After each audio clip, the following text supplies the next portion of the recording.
أعوذ بالله من الشيطان الرجيم بسم الله الرحمن الرحيم। সম্মানিত সুধী, আজকে আমরা অত্যন্ত একটা চমকপ্রদ বিষয় নিয়ে আপনাদের সাথে আলোচনা করব। সেটি হচ্ছে যে পৃথিবীতে যত আওয়াজ আমরা শুনতে পাই, সব কিছু আওয়াজ বা সাউন্ড বা শব্দের মধ্যে সবচেয়ে নিকৃষ্টতম শব্দ, সবচেয়ে একেবারেই খারাপতম শব্দ বা সবচেয়ে কি বলা যায় নিচু শব্দ বা নিচু আওয়াজ, আল্লাহ তাআলা এটা পবিত্র কোরআনে বলেছেন সবচেয়ে নিকৃষ্ট আওয়াজ কোনটি। চলুন আমরা সূরা লোকমান 31 নম্বর সূরা 19 নম্বর আয়াতে চলে যাই। এখানে আল্লাহ তাআলা বলতেছেন, ওয়াকসিদ ফি মাশইকা ওয়াগদুদ মিন সাউতিকা ইন্না আনকারাল আসওয়াতি লাসাউতুল হামির।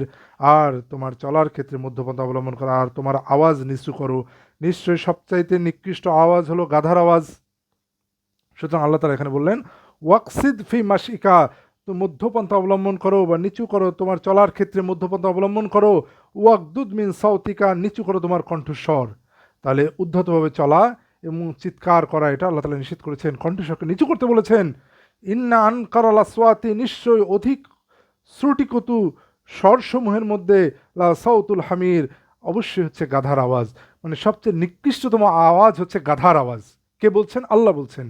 তাহলে সুতরাং আপনারা যখন গাধার আওয়াজ শুনবেন তাহলে বুঝে নেবেন এটা সবচেয়ে নিকৃষ্টতম আওয়াজ হচ্ছে গাধার আওয়াজ। তাহলে গাধার আওয়াজ হচ্ছে আওয়াজ সমূহের মধ্যে সবচেয়ে নিকৃষ্টতম, শুনতে সবচেয়ে কি বলা যায় নিচু আওয়াজ এটা, বা শ্রুতি কটু নয়, শ্রুতি মধুর নয়, শ্রুতি কটু। এটা আমরা বলতে পারি সবচেয়ে শ্রুতি কটু আওয়াজ হচ্ছে গাধার ডাক বা গাধার আওয়াজ। এটা আল্লাহ তাআলা বলেছেন সূরা লোকমান 31 নম্বর সূরা 19 নম্বর আয়াতে। আশা করি আপনারা বুঝতে পেরেছেন।